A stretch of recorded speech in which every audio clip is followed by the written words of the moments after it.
bermoqda. Toshkent shahar soliq boshqarmasi mutasaddilari tekshiruvdan servisga tamoyili asosda tadbirkorlar bilan ochiq muloqotlar o'tkazib, ishbilarmonlarning muammo va takliflarini o'rganishmoqda. Bu esa sohani rivojlantirishi bilan birga soliq tushumlari to'g'ri va shaffof hisobotlar sonini oshirmoqda.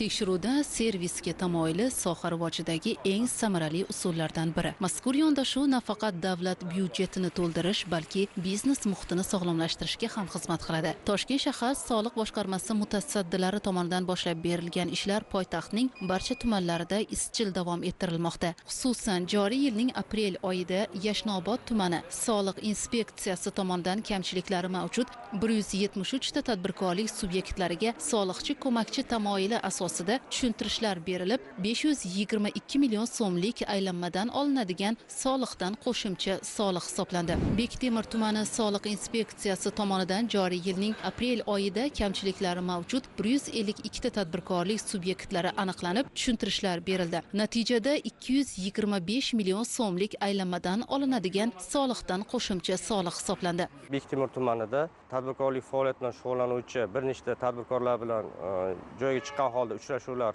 bo'lib o'tdi.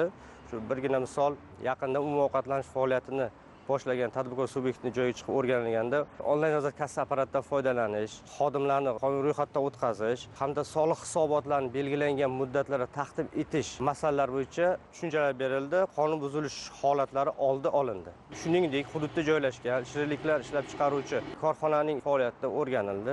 O'rganish jarayonida korxonaning hisobotlarida kamchilik borligi, ushbu kamchiliklar sababli reyting ko'rsatkichi tushib ketganligi ma'lum bo'ldi. Korxona bosh hisobchisi bilan bog'lanib, muammolari tushuntirildi. Hisobotlarini to'g'ri taqdim etishligi yuzasidan ko'rsatma berildi. Hisobotlari to'g'rilandi. Buning natijasida korxonaning reyting ko'rsatkichi ko'tarildi. Restoranimiz ish faoliyatini boshlaganiga 2 oycha bo'lib qoldi. Ochiq aytish kerak, yangi boshlagan tadbirkorlarda kamchilik muammolar albatta bo'lib turadi. Bu muammolarni biz bartaraf etish uchun Bektemir tuman soliq inspeksiyasi xodimlaridan amaliy yordam so'radik. Soliq xodimlari bizga o'sha soliq cheki bilan bo'lgan muammolarni, ishchilarni ishga olish, rasmiylashtirish tartibini va hisobotlarni to'g'ri topshirish qanday bo'lish tartibini bizga ko'rsatib berishdi. Aytish joiz, ochiq muloqotlar qonuniy ishlashga bo'lgan rag'batni oshirmoqda. Bu yondashuv yashirin iqtisodiyot ulushini kamaytirib, o'zaro ishonch muhitini yaratish, tadbirkorlarga xatolarni jarimasiz tuzatish kabi bir qancha afzalliklar beradi. Bundan tashqari, yurtimizda biznes muhitini yaxshilashga, soliq intizomini mustahkamlashga, ishbilarmonlik uchun qulay sharoit yaratib, soliq tushumlari va hisobotlar shaffofligini oshirishga xizmat qiladi.